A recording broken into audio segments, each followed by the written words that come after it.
So we're delighted to see EasyJet back to the skies. We're very pleased to have our North Terminal opened up again, and we look forward to building more flights in the coming weeks and hopefully get across to Europe with EasyJet later in the week.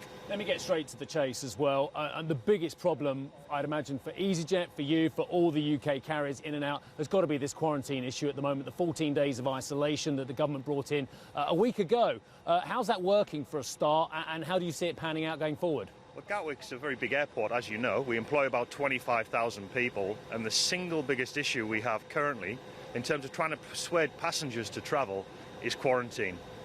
What we really need is for the government to prioritise opening up the EU, so opening up routes to Spain, to Italy, to Greece, right across Europe, to persuade people to get away and take a holiday in July and August time after what's been a very difficult period.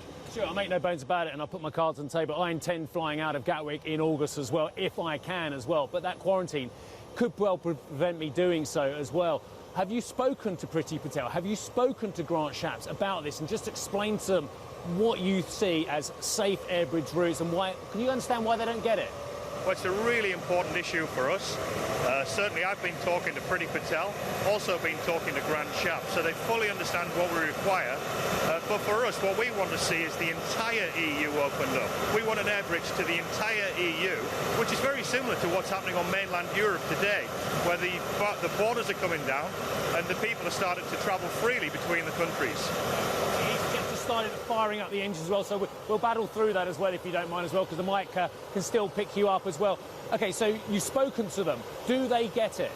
I think they really do understand the importance of opening up the borders. I think they understand the importance that that will have for protecting jobs at the airport, for the airport company, for all of the airlines, including EasyJet. But I do think they want to keep the British public safe.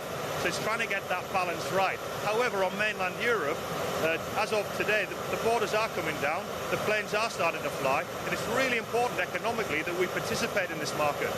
Are you confident that they are going to reverse this policy by the end of this month? Well, on the 29th of June, that's the next review date. I think that with all of the flights happening now across Europe, with us starting the services domestically and one flight across to Nice with EasyJet today, we are hopeful that as we get towards the end of this month, we'll see a loosening of the quarantine, and then in July time we can start getting some meaningful flying into the European destinations.